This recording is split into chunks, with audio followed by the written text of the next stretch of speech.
Pendant 7 ans, cet amoureux de la nature a vécu seul en forêt avec pour seule compagnie des chevreuils. Geoffroy Delorme, bonsoir. Bonsoir. Vous êtes photographe naturaliste, vous sortez L'Homme Chevreuil, 7 ans de vie sauvage aux éditions Les Arènes. Jusqu'à il y a une dizaine d'années, je le disais, vous viviez dans une forêt de Normandie. L'Homme Chevreuil, c'est vous, plus homme ou plus chevreuil? Plus homme. Est-ce que par moment vous êtes pris pour un chevreuil dans cette jamais. expérience? Jamais je me suis pris pour un chevreuil. En fait, vivre avec les animaux, c'est être surtout face à soi-même. La forêt, c'est un univers qui est complexe. Et quand on vit dans cette forêt-là, on est face à des éléments, des défis parfois. Et ça nous met face à nous-mêmes. Mais les animaux ne sont jamais un médicament. Et ces animaux, c'est un peu vos copains. Hein, ils s'appellent Daguet, Cheville, Étoile, les autres. Ça devient votre famille, vous dites? Oui, en fait, j'ai découvert des personnes non humaines.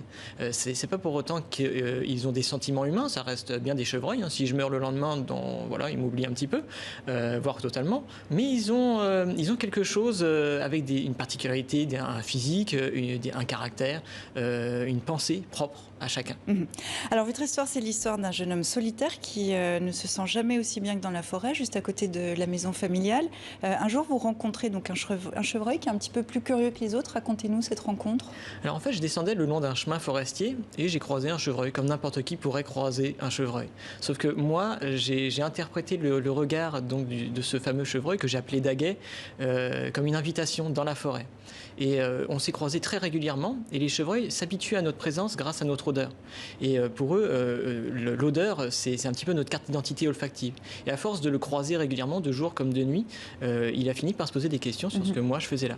Et vous êtes habitués l'un à l'autre. À un moment donné, vous décidez de partir vivre en forêt, sans tente, sans abri, sans couverture. Vous apprenez à survivre en fait en prenant exemple sur ces animaux pour vous nourrir, pour vous protéger. Pourquoi une option aussi drastique? Vous auriez pu partir avec un petit sac de couchage.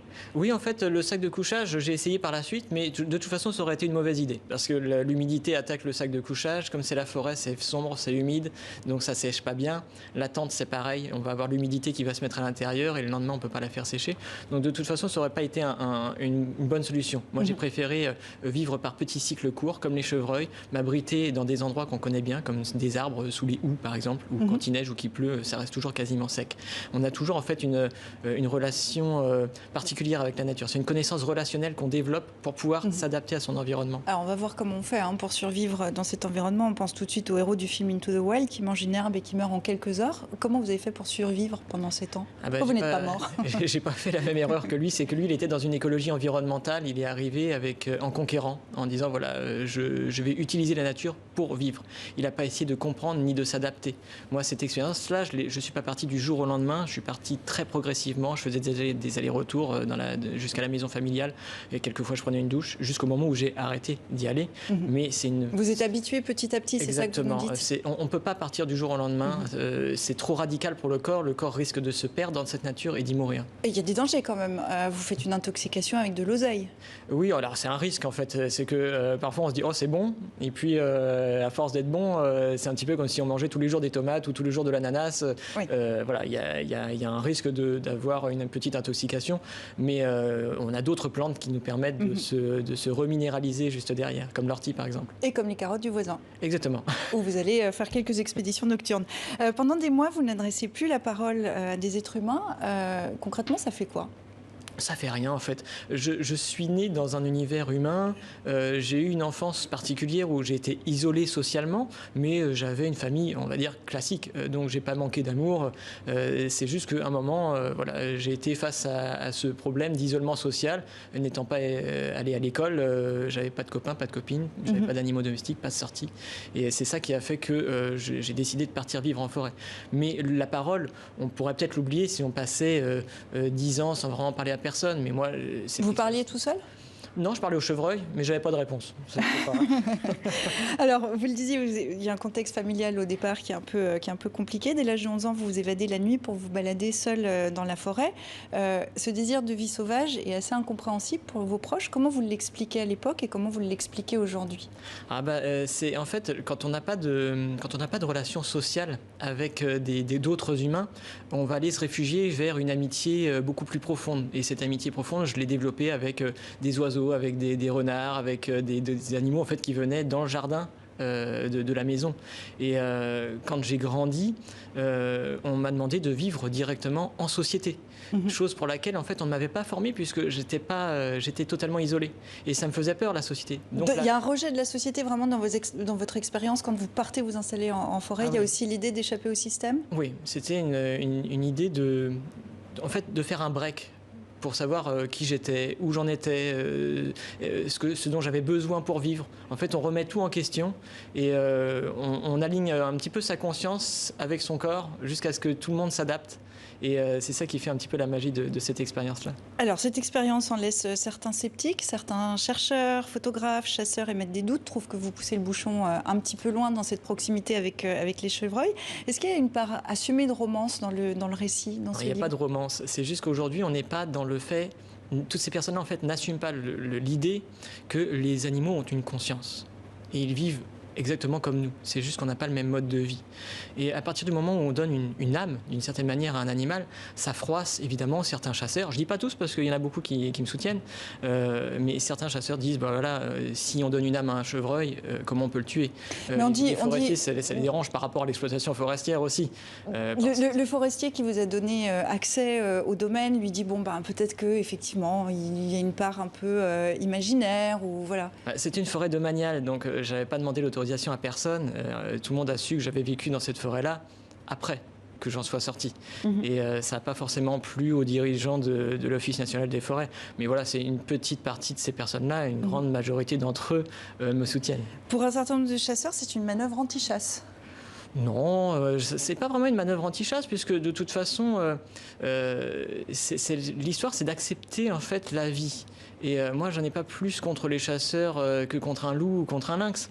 J'essaie juste de dire qu'il faut arrêter d'industrialiser la vie. Il faut arrêter de dire que les animaux sont en surpopulation ou qu'il faut les réguler. Parce qu'en fait, cette régulation n'est qu'économique. Elle n'est pas vitale pour les espèces qui vivent dans la forêt. La forêt n'a pas besoin de l'homme pour vivre. C'est juste qu'aujourd'hui, on se donne des raisons de tout détruire pour notre économie. Vous pensez, vous, que les chevreuils sont en danger ? Non, ils ne sont pas en danger. Mais dans 20 ans, si on continue à ce rythme-là, à force d'artificialiser leur comportement, on risque d'avoir une modification du comportement des chevreuils et les chevreuils de forêt risquent de devenir des chevreuils de plaine ou des chevreuils de ville.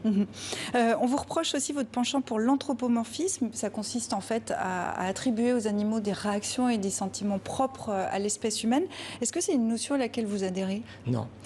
Si vous voulez, quand on a un chien qui détecte le taux de glucose de son maître pour le sauver parce qu'il a du diabète ou qu'on a un chien guide d'aveugle à qui on apprend à repérer les feux, c'est pas de l'anthropomorphisme. Le chien est largement capable de le faire parce qu'on lui apprend à le faire. Moi, quand j'étais avec les chevreuils, eux m'ont appris 2-3 trucs. Moi, je leur ai appris 2-3 autres trucs. Qu'est-ce que vous leur avez appris ? Je leur ai appris, par exemple, à éviter la chasse, mais c'était seulement 3 d'entre eux. Hein. C'était pas tous les chevreuils, ça marche pas avec tout le monde. Et comment on apprend à un chevreuil ? En fait, ils sont très curieux de base. Donc, moi, je les avais emmenés sur un rond de chasse. Et ce rond de chasse, évidemment, les chasseurs étaient en train de se disperser avec des fourgonnettes et il n'y avait personne sur ce rond. Donc, j'ai emmené 6 pointes, puisque c'était lui, sur cette zone de chasse. Et moi, j'avais très peur, il avait très peur. Mais c'est sa curiosité.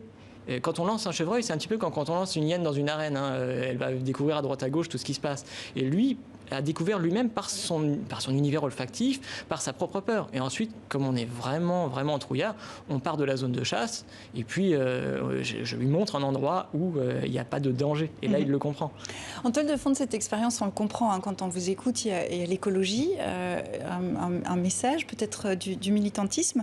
Est-ce que vous lui prouvez quelque chose avec cette expérience ?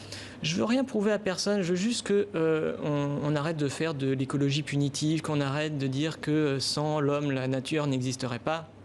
L'homme fait partie de la nature, c'est un des maillons de cette chaîne et l'homme a autant besoin de la nature que la nature a besoin de l'homme, c'est tout.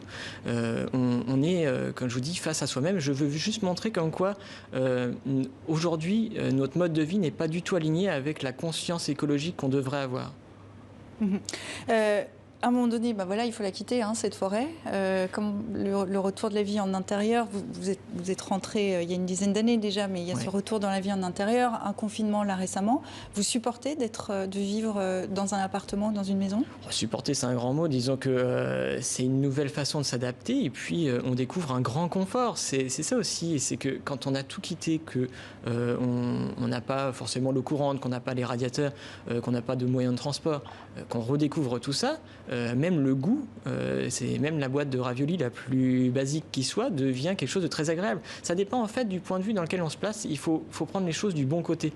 Si on prend les choses négativement en disant voilà la société humaine est très néfaste, alors elle deviendra néfaste. Il faut la voir positivement. Est-ce que, en parlant tout à l'heure, vous m'expliquez qu'en réalité, il n'y avait pas beaucoup de plaisir dans cette expérience? C'est très étonnant, vous êtes resté 7 ans, pourquoi? En fait, j'avais trouvé l'amitié que je recherchais. Les chevreuils, c'est un mélange entre les chiens et les chats. Ils ont l'amour du chien quand ils viennent vous voir, mais ils ont l'individualisme du chat.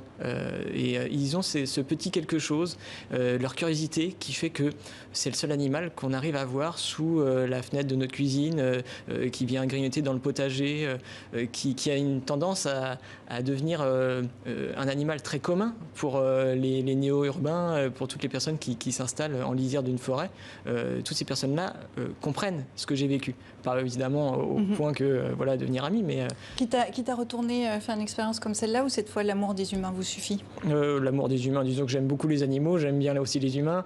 Je recommencerai pas une expérience comme ça parce que c'est trop difficile, ou alors j'y mettrais quelques notions de confort dedans.